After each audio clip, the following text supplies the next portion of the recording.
भितरवंश महाप्रभु के चरित्र में आता है कि महाप्रभु जी बाल्यकाल से ही ठाकुर जी का प्रसाद पाते थे।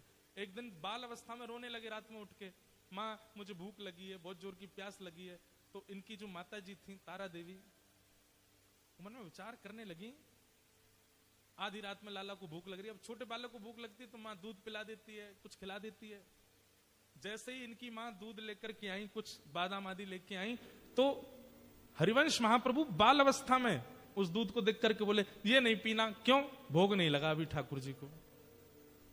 बादाम को दूर करके बोले ये भी नहीं खाने, अभी ठाकुर जी को निवेदित नहीं किए गए।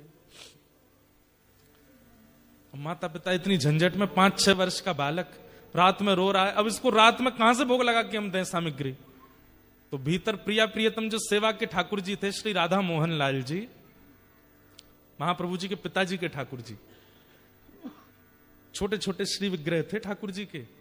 तो ठाकुर जी का विग्रह उठ गया और उठ करके श्री जी को उठा रहे हैं, श्री जी उठो, रात में 2-2:30 बजे। श्री जी बोली क्या बात है? अरे देखो हरिवंश बालक रो रहे हो है, यूं कह रहे हो भूख लग रही है। अब आप तो जाने वो हमारो प्रसाद लिए बगैर और कछु पावे नहीं है, अब आपको प्यास लगी है, भूख लगी है, अब कछु व्यवस्था हमें ही करनी पड़ेगी। श्री जी बोली क्या करें?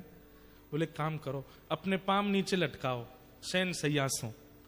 तो शयन सैया से छोटे से श्री जी ठाकुर जी सेवा के युगल सरकार, उनने अपने पाम लटकाए और ठाकुर जी पीने वाला जो जल था उस जल से श्री जी के चरण धो रहे हैं और चरण धोकर के एक पात्र में जमा कर रहे हैं कि पीने का जल बन जाए, और फिर अपने चरण भी धो रहे हैं खुद ही। हरिवंश बालक को पानी प्यास लगी है। और फिर पास में महाप्रभु जी एक बंटा भोग रखते हैं जिसमें कुछ बादाम है, मिश्री है, आदि आदि जो ठाकुर जी खोल के लाए। श्री जी लो नेक्स्ट सो या खा लो, दंतावली छुवाए दो, प्रसाद हो जाएगी तो बालक पालेगो।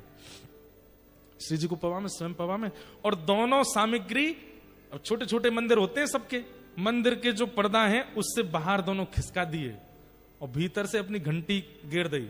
जैसी घंटी गिरवे के बाद सो जाओ जल्दी थे श्री जी, दोनों सो गए। इतने में महाप्रभु जी के पिताजी आए, बोले घंटी कैसे गिरी, कोई चूहा आ गया, क्या हो गया? भीतर आकर के देखा तो ठाकुर जी और श्री जी का चरणामृत जल एक पात्र में, और ठाकुर जी और श्री जी की दंतावली गड़ी हुई है, लगी हुई है, ऐसी प्रसादी बाहर रखी है। देख करके समझ गए, बोले हरिवंश बालक को प्रसाद ही पाना होता है और कुछ नहीं पाता, इसलिए ठाकुर जी रात्रि में उठ के प्रसाद तैयार किए हैं कि जाओ पवा दो। और जाकर के फिर वो जल पिलाया, बादाम खिलाए, तब महाप्रभु जी सोए।